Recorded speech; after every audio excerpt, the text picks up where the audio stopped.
Thank you for coming in. I'm Dr. Magaziner, and I want to tell you tonight we have a wonderful speaker. We have Beth, who is our health coach here at the Magaziner Center for Wellness. She has been an allergy technician here for over 15 years now, and she's also now certified as a health coach and went through training for this and has done a wonderful job for us and our patients. And she meets with patients individually as well as group sessions as well. So Beth tonight is going to talk about stress and what we can do to reset our stress, and especially during the holiday season. So Beth, we're going to hand it over to you, and I'm going to thank you so much for doing this tonight. Thank you. Thank you for that nice introduction. So I did not cry until the police showed up. That is when, like a horror movie, all of the frightening possibilities of what could have happened began to flash in front of me at rapid speed.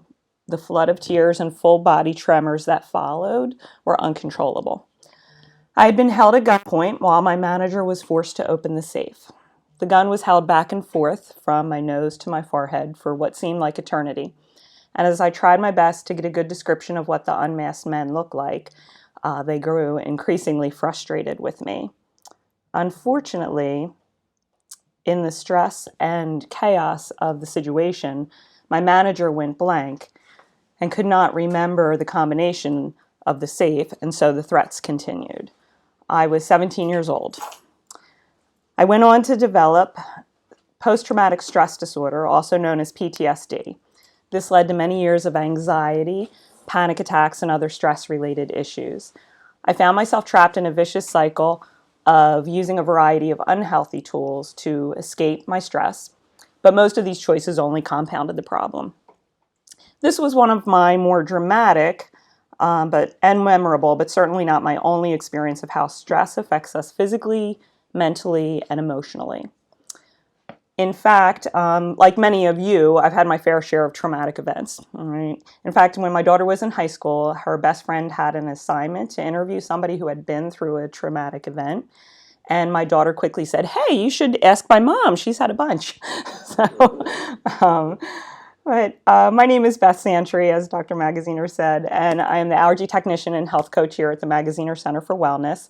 I've been on staff here for over 15 years, and I've been a patient here for 19 years. I want to thank you for joining us this evening, and I honor you for taking this action step towards resetting and improving your response to stress.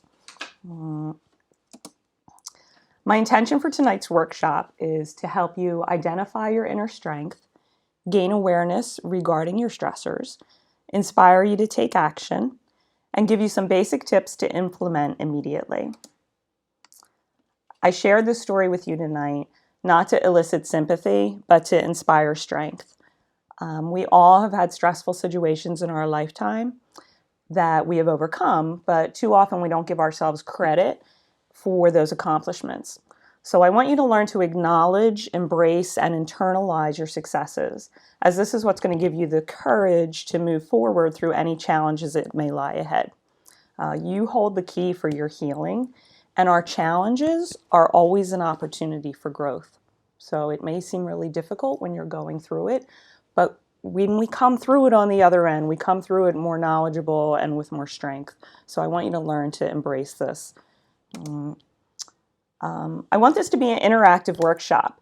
So this is going to enhance your ability to remember what you learn here this evening. So I want to begin this practice tonight. And I'm going to ask you to take a moment to introduce yourself to the person next to you and maybe just briefly share a little something stressful that you've overcome in the past and maybe what you've learned from that experience. You also have the option to just write this down if you're more comfortable with that. I don't want to stress anybody out more.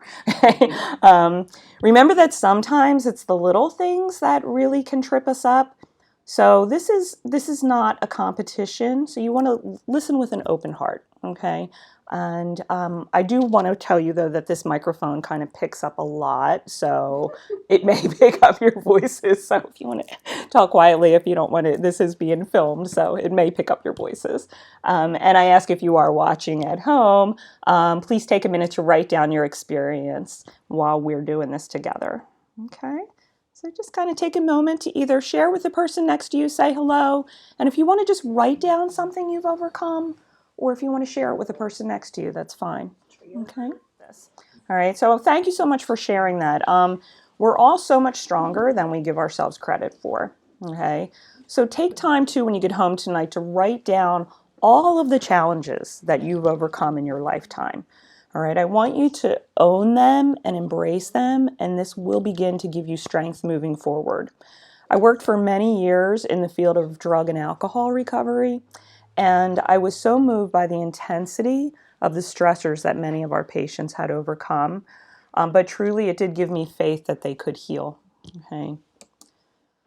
So here we go. Who can relate? All right. All right. So let's talk a little bit about what stress can do to us physically. This will be brief, as I could easily spend hours on this topic, but I really want to spend more time on the solution than on the problem. All right. A very basic definition of the autonomic nervous system is that it is part of the nervous system that regulates key involuntary functions of the body, including the activity of the heart muscle, the smooth muscles, including the muscles of the intestinal tract, and the glands.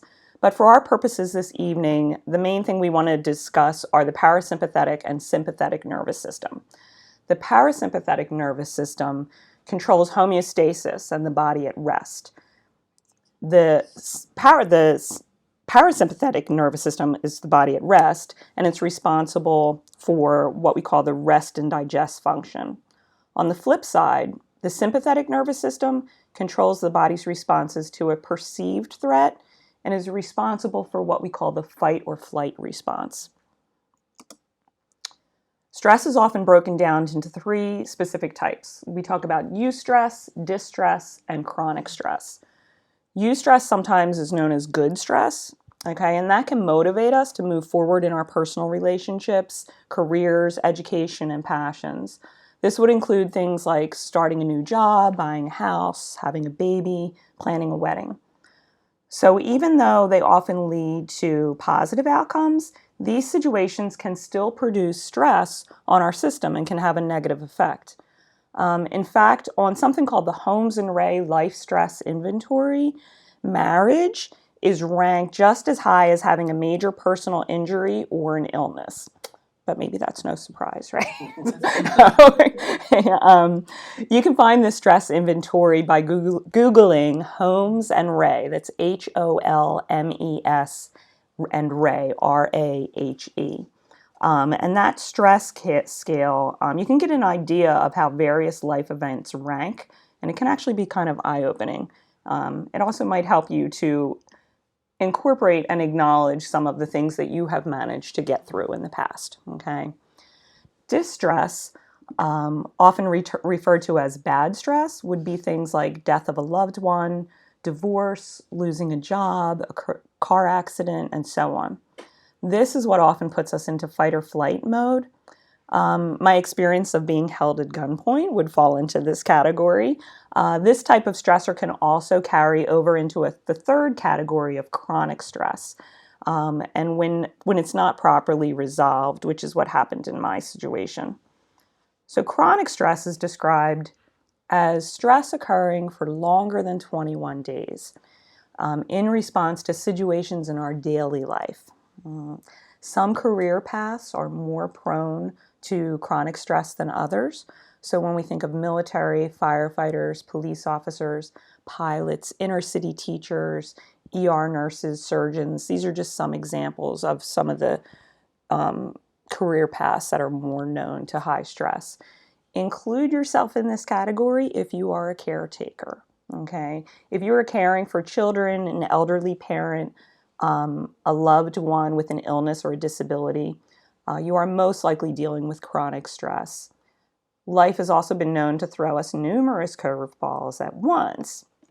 So this happened to me about 15 years ago when I first started working here. Within a period of about 10 days, I left my job of 10 years at the detox that I loved, and I began training for a completely new career here with Dr. Magaziner. That very same week, we realized that my father-in-law's dementia had progressed to a stage where he could no longer care for himself. And we quickly made the decision to pack up all of our belongings, our two small children, our dog, and move in with him, and to put our house up for sale. So that was within about a 10-day period.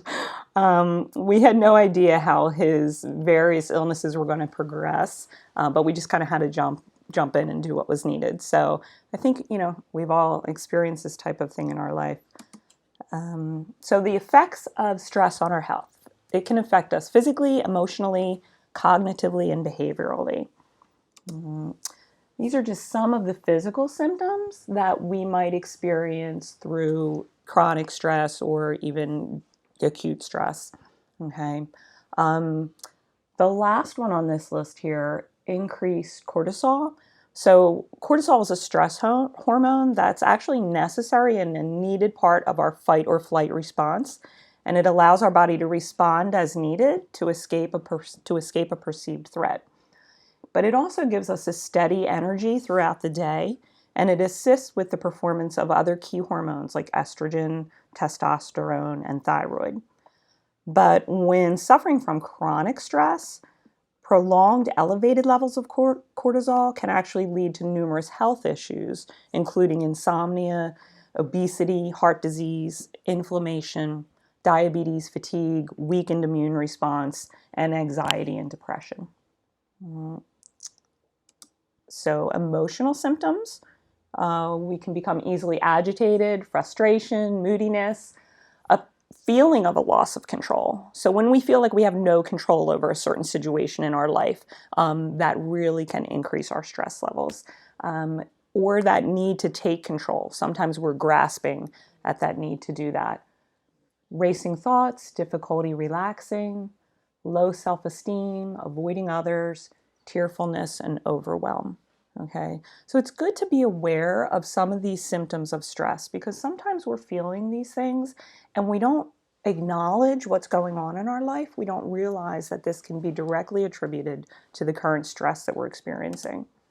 Okay, cognitively, you may notice constant worrying, forgetfulness, disorganization, racing thoughts, inability to focus, poor judgment, a pessimistic mindset, and anxiety. All right. When we're under a lot of stress, we often become less productive at work and at home. So if you notice a coworker or friend or family member whose performance has declined and maybe they're making mistakes on simple tasks, please check in with them. They might be going through something and could probably use some additional support. Okay. Behavioral symptoms of stress. Changes in appetite, nervous behavior such as nail biting, fidgeting, pacing, which I'm trying not to do too much of tonight, avoiding responsibilities, unhealthy choices, actively damaging relationships, increased use of alcohol, drugs, or other unhealthy forms of escape, and procrastinating. Any other procrastinators in the room? Okay, I definitely still struggle with this one. I even did a lot of procrastinating completing my workshop, but my sock drawers are really organized right now. When I was in college, my house was always immaculate if I had a research paper that was due. So there's always other things that I had to get done. So let's get to the solutions. All right, I came up with what I feel are 8 key factors to resetting your response to stress and minimizing its negative effects. We can go over each of these individually. I've also included an outline of these in your folder, so feel free to take some notes on that if something resonates with you. And let's see. So we can't, just so you know too, perfection is not the goal here, all right? We can't expect to be perfect in each of these categories, but they're really good areas to evaluate regularly, maybe even on a weekly basis, okay? By simply bringing awareness to how you're doing in each of these categories can actually allow you to know where you need to focus some time and attention, all right? I think just human nature, we tend to give most of our time and attention to things that we're good at, to things that we're already, that are already rocking and rolling for us. But it's really important to kind of balance this out and bring some time and attention to these areas that maybe you're lacking in, all right? And really, when you truly give your time and attention to an area, you're going to improve, okay? You're going to bring you're going to bring something new to that area. So let's go into this a little bit. All right, so number one, identifying your stressors and taking action. Take a minute while you're in here tonight. Just take a moment to write down your top 3 stressors.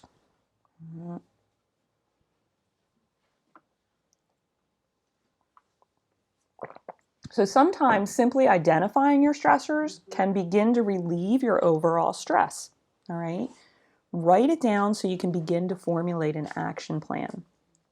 Awareness is key, and it's actually the first step in solving the problem at hand. All right. And when you get home tonight, or over the next couple of days, take those 3 top stressors, and you want to just kind of write down 5 action steps under each of those. All right, that can begin to help solve and work towards that problem. Because sometimes just taking one small step is going to reduce your overall stress in that particular area. Okay. And you might want to block maybe an hour or two to do this part of it, as far as like those 5 action steps. And that's also a big part of this too, is blocking out time for this kind of stuff. Okay, it's very easy to just keep putting it on the back burner, but schedule it in. All right, schedule that time for yourself. All right. So setting boundaries is another big key to keeping your stress level down and learning how to say no. All right. And let's see, you want to get clear with your expectations. All right. And also with the boundaries, kind of consider the areas of your life where you need to set better boundaries. Okay. So take some time to evaluate your expectations of people and situations that are stressing you out. All right. Clearly communicating your expectations or adjusting your expectations can actually reduce the stress in certain areas. The other one here is remember that letting go is an action step. All right. So think about maybe certain situations that maybe you're pushing too hard to try to control. All right. During that stressful period in my life when I was changing jobs and moving, I remember sitting in church with my kids that week, and our pastor made an announcement that one of the priests was leaving the parish. And I just started bawling my eyes out. Okay. I wasn't even close with this priest at all, but I had literally just reached my emotional limit on changes. All right. And I remember thinking, can't just like one stinking thing stay the same in my life right now, you know? But actually something actually shifted for me on that day. And after I had a good cry, I realized that everything was always going to be up for grabs. Okay. That change was inevitable, and that the only thing I could truly count on was my relationship with myself and my relationship with my higher power. And I really had to relinquish my need for control and just relax into the changes and the challenges that were being placed in my lap. And I can tell you that everything became easier after that. Okay. And that can be difficult for some of us who have control issues, because I did definitely, that's going on too. Honestly, I wanted to also just mention too a quote of Dr. Isaac Elias, who's a friend of Dr. Magaziner's, and he had him come and do a meditation workshop with us a couple years ago. And one of the things that stuck out to me that he spoke about was that the source of all suffering is grasping. So it just stuck with me. The source of all suffering is grasping. So sometimes letting go is actually the best solution. Okay. Nutrition is number 2. So we're talking about these 8 steps that we can do to reduce our overall stress. All right. Now, nutrition, obviously we could spend an hour on this topic, but what I want you to understand is that what you eat and when you eat will definitely have an impact on your stress level. So some of us overeat when we're stressed out, and some of us lose our appetite and do not eat enough when we're stressed out. So neither of those options are healthy. Food is fuel that allows our body and our brain to heal and repair the damages that are caused by stress. During times of increased stress, it's also more important for us to eat healthy to counteract the additional stress on our immune system. All right. And, for a lot of people, that's when they give it up.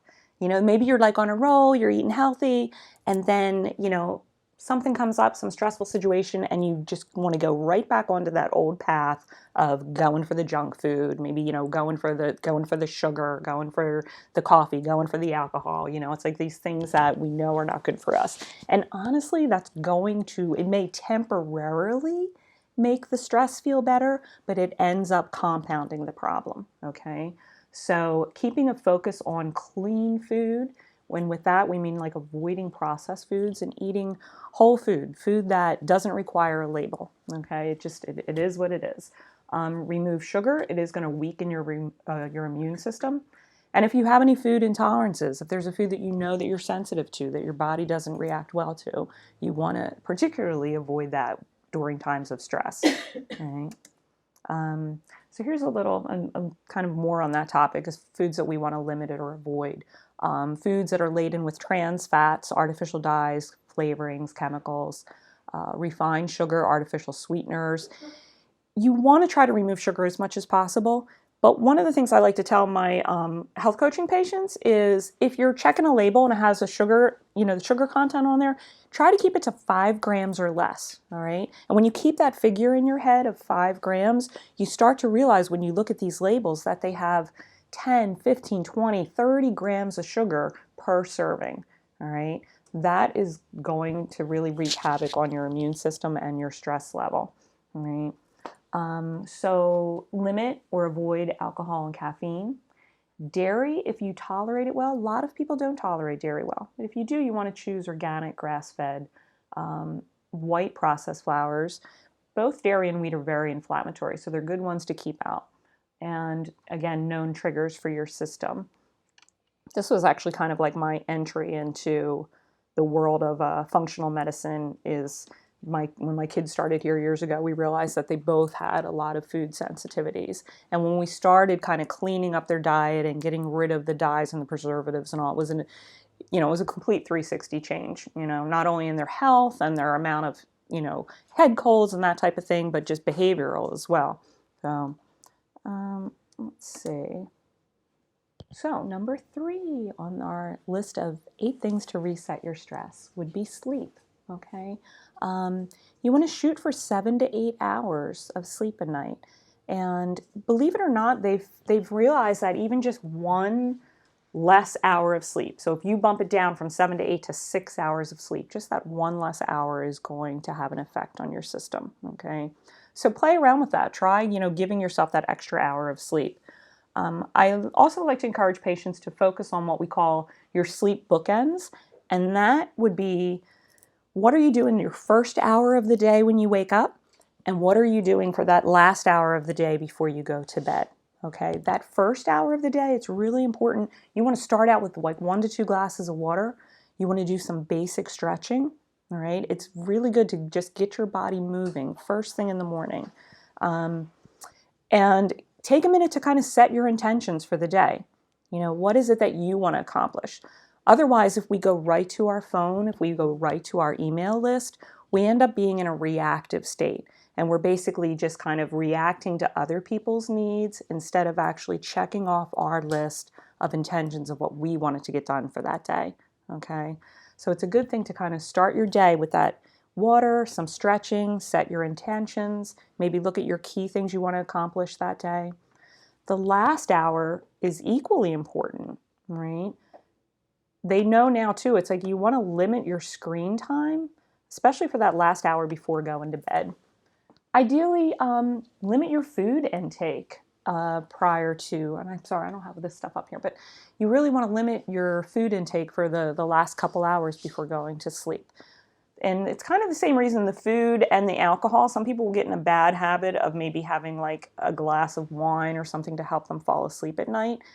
Although that might help you fall asleep initially, it actually leads to a more restless sleep, because what happens is your body is now like working overtime trying to metabolize and break down the alcohol. And so instead of doing the repair work that we know gets done when we're sleeping, it's busy breaking down that meal, or it's busy breaking down that alcohol. We want it to be able to go into repair mode, okay? And it's not going to be able to do that if you're eating too close to going to bed or if you're having alcohol too close to going to bed. So that last hour is also a good time for maybe some gentle stretching or some meditation, maybe to read if we're trying to stay off of the screens. The gratitude list is a great idea for that last hour. Maybe just taking a moment to write down 3 things you were grateful for that day. Okay. It's shifting, it's kind of putting your mind into a different place other than maybe ending the day with the 11 o'clock news and all this, negative, negative, negative. Shift your mind to something positive. You're going to sleep much better. Okay. Some people do well with melatonin or magnesium, maybe some calming music. Also with this, believe it or not, with getting your sleep back on track is exposure to morning sunlight. All right, so you definitely want to get some exposure to morning sunlight. When you do that, it helps your body to naturally reset the melatonin in the evening. Okay, daily exercise, keeping the room cool and dark at night, and also you don't want to. And I think we have on here too. Like you don't want to do like a heavy duty workout right before going to bed. All right, it's a better time for just more gentle relaxing. Okay. All right, daily practices. So I want to take a moment. I want to get you guys to help me out with this. I want to just take a moment to brainstorm a list of daily practices that can not only alleviate current stress, but can also improve your body's response to stress and minimize its negative effects, okay? I was going to have a helper with this, but I don't, so you're going to have to tolerate my handwriting. So I'll start out with, just to give you an idea of what I'm looking for. For me, it's like time in nature, okay?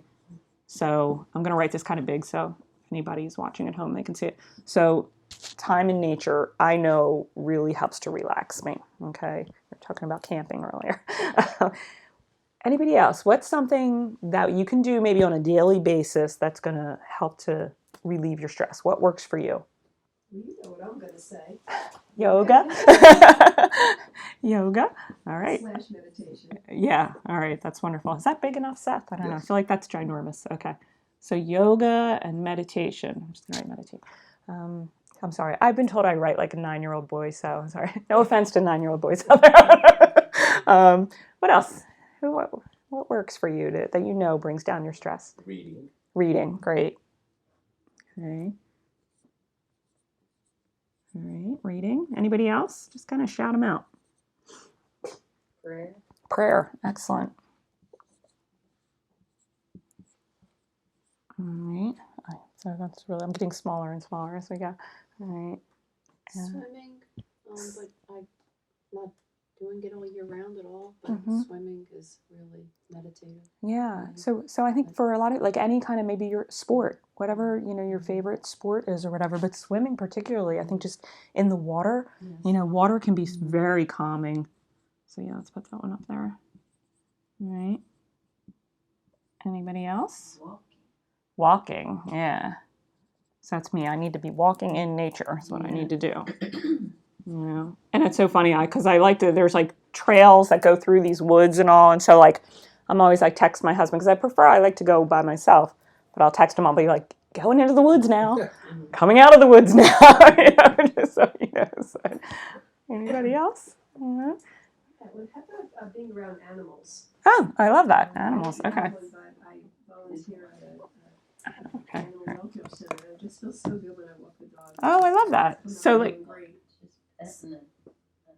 yeah, now it's amazing. Like all the colleges and the schools and all have all those like the programs with the stress therapy dogs. Yeah, exactly. So my kids are bugging me for another therapy dog. Anyone else? Music. All right. Awesome. Love it. Music. Yeah. Yeah. Exactly. Music. Right.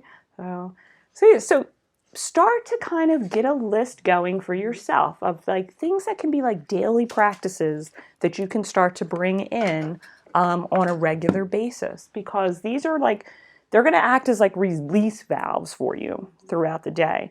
And the trick is too, and I think I'm actually was going to talk about this later, but you don't want to wait until what hits the fan to start to put this stuff into practice, okay? If you're doing it consistently throughout the day, that stress is not going to continually build, okay? So I actually had like a little list here. So some of the other ones here. All right. So time in nature, journaling, we got music, dancing. I put a post up the other day, right? Like I literally got, it was like a stressful day at work, no offense, but it was, and I kind of went home and I like cranked up some Motown while I was like cooking dinner, and it was just, it's like it feels good. You don't even have to be out anywhere. Just dance in your kitchen.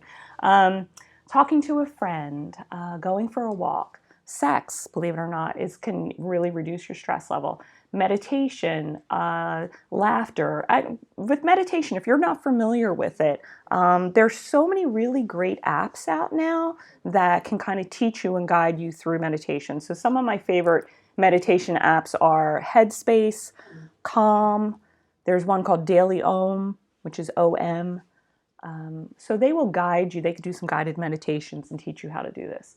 Laughter, deep breathing, which we're going to go into a little bit of that tonight. A good cry. Sometimes you just need to put on a good old sappy movie and cry your eyes out. It can be very stress relieving. A favorite sport, like you brought up, reading, Dr. M mentioned, cooking. Depends. And again, for some people, like if you are deathly afraid of bugs, maybe time in nature is not going to be stress relieving for you, okay? So you need to look at what works for you, all right? Cooking, gardening, an artistic hobby. Declutter is one that a lot of people don't think about, but it can actually, especially if you have a particular area of your house that you ever sometimes, like I know when I go in my garage, it just stresses me out just walking in there. But if you're surrounded by a lot of clutter, it can make you more anxious. So maybe just setting your timer for 15 minutes and start to clear an area. And you know how when you do that, sometimes you clean out a closet or whatever, and then you keep going back to peek in because it looks so nice and looks so good. So decluttering can be a good way to de-stress. Stretching, yoga, tai chi. Right? So One more. okay, good, yeah. My favorite, a hot bath. Oh, a hot bath, yeah. I don't have that up there. Yeah, absolutely. So I want you to take a minute to kind of write down some of the things that resonate with you. All right, start to create what we call your go-to list. Let me go to this, right? So you want to create a go-to list of tools that are going to alleviate stress for you. All right. And again, like I said, it's important to put these practices into place before the chaos erupts. And if and when it does, you want to be sure to continue with these daily practices. And this is actually, like I said, this is when we need it most. I saw this kind of happen time and time again when I was working in the detox. Patients would experience a stressful event, and instead of sticking with their program, they would stop going to meetings, they'd stop calling their sponsor, and the next thing you know, they were relapsing, okay? During stressful times, they need more meetings and more calls to their sponsor.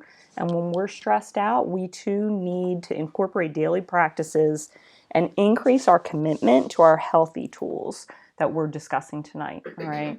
So all of these things you want to, when the stress is high, our natural tendency is to go off track with all of this, but honestly, this is when you need to beef it up. So if you maybe go on one walk a day, when you're under a lot of stress, you need to go on 2 walks a day, okay? This is when we're going to need it the most. So take a moment to kind of just, like I said, write down a couple things that you're going to add in this week. Consistency is the key. So even if you just start with 5 minutes, all right, I don't expect you to kind of start tomorrow that you're going to do 3 hours at the gym every day. But honestly, doing a 5-minute walk on a daily basis is going to be more effective than trying to do a 2-hour workout or activity once a week. All right, so start small with things that you can build momentum with and be successful. All right. So again, these are going to improve your response to future stress and alleviate current stress. So they can be both what we call relieving practices and proactive practices. Right. And again, these are going to relieve like a pressure valve that would you can relieve throughout the buildup of stress through the week. Okay, movement. Right? And again, I hope you can begin to see how all of these tools kind of interact with one another and amplify each other. Okay, so there's a lot of crossover with this. I discovered the benefits of movement during my panic attacks years ago. I quickly learned that taking a brisk walk would calm me down, and it was forcing me to breathe, because I'd had people tell me, oh, you need to do deep breathing. But if you're in the middle of a panic attack, it's really hard to focus and do deep breathing, so I had to get out and walk. And that was would force me to take those breaths. Okay. I did that tonight before I came here because it was public speaking. Yeah, it's can get me a little anxious. So I went for a good 30-minute walk just to bring it down a notch. Okay. So again, start small, 5 to 15 minutes of movement. It's really more about setting the habit is the most important part. All right. I have some patients where I'm like, you know what? If you put your sneakers on and go to your driveway, that's a success. Just getting the prepared to do the activity sometimes can start to get the momentum going and get the habit moving. All right. So let's see. Movement is going to improve your quality of sleep. They've actually been studies now that show that it is equally as effective as medication in reducing anxiety and depression. Right? It gives you time to clear your head. I think I'd mentioned before you want to avoid high intensity workouts close to bedtime. And aim for 30 minutes of daily activity or more, such as a brisk walk. We're aiming for that. Again, start small if you need to. Positive mindset. Let's see how we're doing here. So I do have this in your folder. I have a handout with all of this in your folder here. Part of positive mindset, it's about things that we want to let go of and things that we want to make space for in our lives. So it's important to let go of the negative self-talk, limiting beliefs, comparing yourself to others, which thank you, Facebook, very much, right? A lot of people are, it's easier to do that now with the preparing kind of constantly comparing yourself. Resisting change, which is kind of what we talked about earlier too. Being able to just let go of that. And the need to always be right. Making space for gratitude. Walking with energy and purpose. When we talk about that, it's just sometimes literally if you just change your posture, it's going to have an effect on, how you're feeling. Sometimes and hey, if somebody's in the grips of depression, sometimes getting a shower and getting dressed is going to up that, a little bit, going to give them a little bit more energy, reduce the stress some more. So walking with energy and purpose, surrounding yourself with uplifting people, reflection, and doing good for someone else. Right? Surrounding yourself with uplifting people. The other thing I want to mention to that's not up here when we talk about positive mindset, you want to pay attention to not only what you're putting in your body food-wise, but also what you're exposing yourself to, what you're listening to, what you're hearing, what you're seeing. All right. Those things too are coming at us all throughout the day, and you want to limit the amount of negative things that you're exposed to throughout the day. So I like this. Change your thinking, change your life. Our thoughts create our reality. So if you can simply change your thought process about something, it's going to provide a whole new outlook and can sometimes really change how your day plays out and how you feel about a relationship. If you are having, let's say if you're in an argument with a spouse or a loved one, right? A practice that you can do is to write down everything that you love and appreciate about that person. It's going to be really hard to do when you're completely angry and upset with someone. But that anger and that upset is really just it's damaging you more internally. Okay? So if you can take a few minutes to write down what it is you love and appreciate about somebody during that time, it actually will, it kind of switches your mindset. And it's difficult to remain angry at them when you're focusing on what it is you love and appreciate about them. Right? So that's kind of like a little trick there. Let me see here. So step number 7 here is connecting. You want to reach out more often for help. Take a moment now and write down who your helpers are. Okay, so when I say about who your helpers are, whether it's who do you go to when you are having issues, when you is like, write down whether it's friends or a doctor or a therapist, who are your helpers. Take a minute to do that.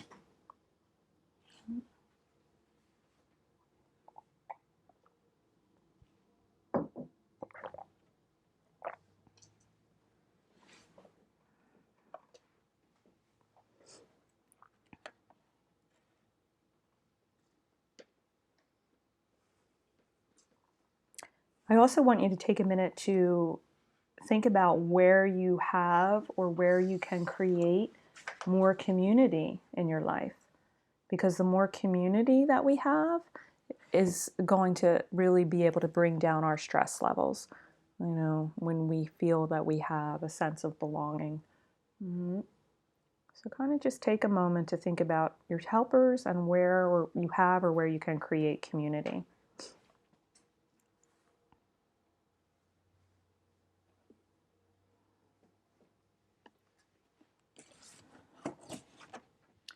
I also suggest, when you are with those people who, you care about, as much as possible, put your cell phones away and try to connect on a deeper level, right? I actually had my 35th high school reunion this past weekend, and I was really kind of proud of myself. I didn't take a single picture all night, which I'm a little sad that I didn't do that. But, I had my phone away, and I really felt like I was able to just kind of connect and really have conversations with people who I hadn't talked to in years. So it's, this can really be damaging to relationships and connection sometimes. So we might all be in the same room, but we're not truly connecting. So get in the practice of putting that away once in a while and, get to connect on a deeper level. I also say when you are with someone you trust, so don't be afraid to dig deep and connect with others that you trust and open up about that nitty gritty stuff, okay? That stuff can be toxic. And when you get it out it's not so dark when you bring it into the light, okay? So some of those things that are, can really be damaging, you want to bring that out and don't be afraid to talk about that stuff. The last thing I have on here, HALT, is an acronym for hungry, angry, lonely, and tired. And this was something we used to talk about in the detox as well as, it's like when you feel, it's like when somebody is thinking that they want to have a drink. Now we can use this too when any negative behaviors that often will come up when we are stressed, right? You want to take a minute and think like, am I hungry? Am I angry? Am I lonely? Am I tired? Am I thirsty?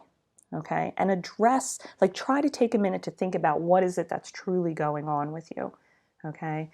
Have a glass of water, have something to eat, reach out and talk to somebody, look at what's truly bothering you if you're angry about something. Sometimes we're angry about something and it's not really the thing, sometimes it goes back to something a little bit deeper, something else is going on and we're blowing up about, some silly thing when really it's about something a little bit deeper.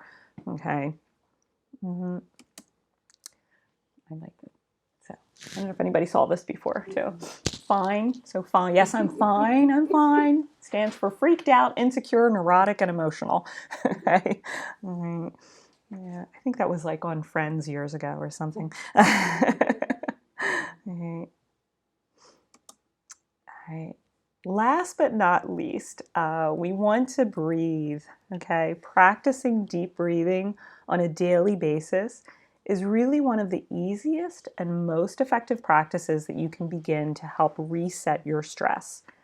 I want to teach you a simple exercise that was taught to me by Dr. Andrew Weil at a health coaching conference a while ago.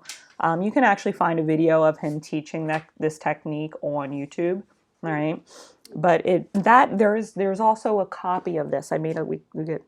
Seth made a little card for me with the directions on how to do this 4-7-8 exercise.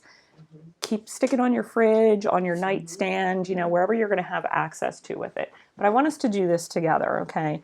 So this is called 4-7-8 exercise. And it's basically you're going to inhale through your nose for the count of 4. You're going to hold it for the count of 7. and then you're going to exhale forcefully through your mouth for the count of 8. They recommend that while you're doing it, that you keep the tip of your tongue resting gently behind your upper teeth, and you want to maintain that connection. And when we're doing the exhale, it's kind of, I'll show you first. It's basically going to be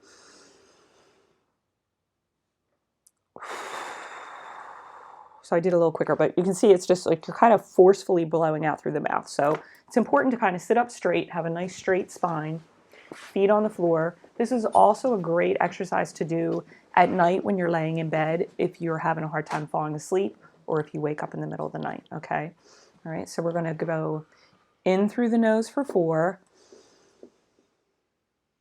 hold it for 7, out through the mouth for 8.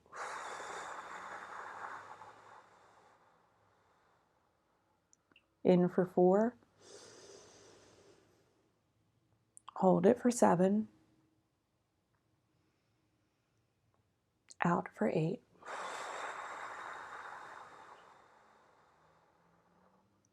In for 4, hold it for 7, out for 8. One more time. In for 4, hold it for 7, out for 8. Okay, this literally switches your body from fight or flight to rest and digest, okay? Which is, again, when we talked about that cortisol level being constantly high when we're in fight or flight mode, we want to learn how to switch that into rest and digest, okay? I would recommend doing this 4-7-8 exercise 3 or 4 times a day, okay? It's very quick and easy, all right? You want to do it 3 or 4 times a day, especially at night when you're getting ready for bed, right? The other one is, the other technique I wanted to show you is this release tension and set intention. And this is from the author and high performance coach Brendan Burchard. A couple of his favorite books of mine are High Performance Habits and The Motivation Manifesto. And he teaches this technique. You can do it by, and this is actually something in yoga and that's done often too, where you're focusing, preferably in a quiet room, but you can kind of close the door of your office and do this. And you want to focus on releasing tension in each area of your body, all right? And you can just start from the head down and just, releasing the tension in your eyes, releasing the tension in your jaws, and releasing the tension in your shoulders, okay? And you can kind of just go through each body part. So we want to release the tension in our shoulders, in our chest, in our stomach. Release the tension in your hips, your legs, your knees, your ankles, your feet. Release the tension in your hands.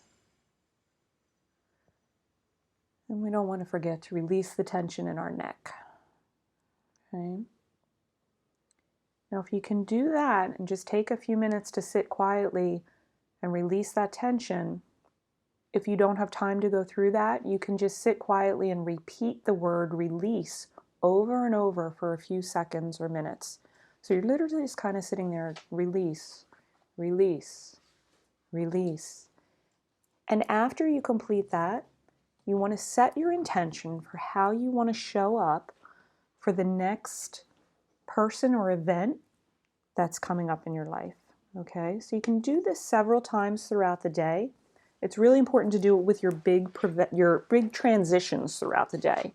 And this is a great way to prevent stress from accumulating. So a lot of times, if you're going from a meeting and now you're going to see a patient and then you got to go make this phone call, in between those times, take that minute to release the tension, because sometimes maybe you're in a meeting that didn't go well, right? And now you're all tensed up and now you got to go call somebody and you carry that tension throughout the day. And then the next thing you know, you're walking in the front door and you're like, rah, you're like blowing up on somebody, right? So practice releasing the tension throughout the day and setting your intention for how you want to show up for the next person or event that you need to be with, all right? I do this before leaving the car when I go to help my elderly mom, all right? Sometimes, when maybe you're going to have somebody, you're dealing with a certain situation, just kind of like take that minute. I just sit there in the car for a few minutes and release that tension and set my intention for how I want to show up for her. Okay? I don't want to carry all my stress of the day and unload that on her. Okay? And so this is a great thing to do too when when you get home from work. Take that minute to just sit in your car, release your tension, and set your intention for how you want to show up for your family. Okay? I also do that like in between my health coaching clients. I kind of need to let go of everything that I just went over with one person before I move on to the next person. And again, consistency is the key with all of these. And again, you're not gonna do it perfectly, but you want to begin to make these changes. So I encourage you to utilize these 8 steps as guidelines to begin to reset your response to stress. Consider taking a weekly evaluation of how you're doing in each of these areas and commit to making the small, consistent improvements. If you don't mind, take 1 minute to, just take a moment to share with the person next to you or to write down maybe just one thing that you got out of this workshop and a tip that you feel that you can kind of put into practice this week. Something you can begin to do. Thank you. Thank you guys for taking that minute to share that. And actually, I just overheard somebody saying something during this conversation that I wanted to actually point out during the talk, so I'm glad that they said that. When we talk about sleep, the timing of your sleep is going to be, you'll get better quality sleep if you can set specific time frames, basically that you want to try to go to bed and get up around the same time every night. All right, that's going to help you to get better quality sleep. So try to set a same bedtime and a same wake time. Okay, and just one thing that I wanted to point out too, I can't emphasize enough to ask for help. Okay, please don't hesitate to reach out for help when needed. Identify, like we did tonight, who your helpers are before they're needed. Okay. There is absolutely no shame in seeking professional help from a therapist. I have utilized numerous therapists over the years, and I continue to see one as needed. Okay. Sometimes we just need assistance with things that are overwhelming or blocking us. And we can't always go, maybe there are some things that you can't go to a family member or friend about, maybe even if it involves them. You don't want to maybe burden them or stress them out with that. Identify a professional that you can talk to if you need it. Usually on the back of your insurance card, if you're not familiar with the back of your insurance card, it'll have a number for a mental health contact. You can even find a therapist in network on your insurance website, and you should actually be able to view their pictures and bios and what they specialize in. Okay. The holidays can be particularly a hard time for many, so smile more and be kind. We really all have hidden struggles. Being there for someone else in need is actually a great way to put your own stuff in perspective and remain grateful. Okay, so sometimes as bad off or as in a bad of a situation where you might be, if you can help out somebody else who's maybe dealing with something a little bit harder, it's gonna help you both. Okay. In your folder, you are going to find that 478 card that goes over how to do that breathing exercise. There's a handout for the positive mindset that we went over. There's a handout on 10 tips to slow down, which many of us need, especially this time of year. An outline of the 8 key steps that we went over to reset your stress, some upcoming events at the Magaziner Center, my health coaching brochure and contact information, and an exit survey. So obviously I couldn't share everything on this topic in 1 hour, but my intention was to give you a base to build on. If you'd be interested in meeting with me privately for a free 30-minute health coaching consultation, to discuss your health goals and any challenges you might be having, please just leave your name, number, and email address on the health coaching sign-up sheet, and I will contact you and we can set up a time to get together. Remain willing to step outside your comfort zone and try some of these and other wellness tips. All right, remember the small, consistent steps are going to help you build momentum on your wellness journey. And we do ask if you can take a moment to complete the exit survey. I appreciate your feedback to get ideas on how I can improve this workshop. And also, we want ideas on other topics that you might be interested in for future Wellness Wednesdays. We want to know how we can serve you best. And keep in mind that you hold the key for your healing. I just want to thank you so much for being here. I truly hope that you gained some motivation and maybe knowledge about how you can reset and reframe your stress. And you do hold the key for your healing. So thank you. Thank you.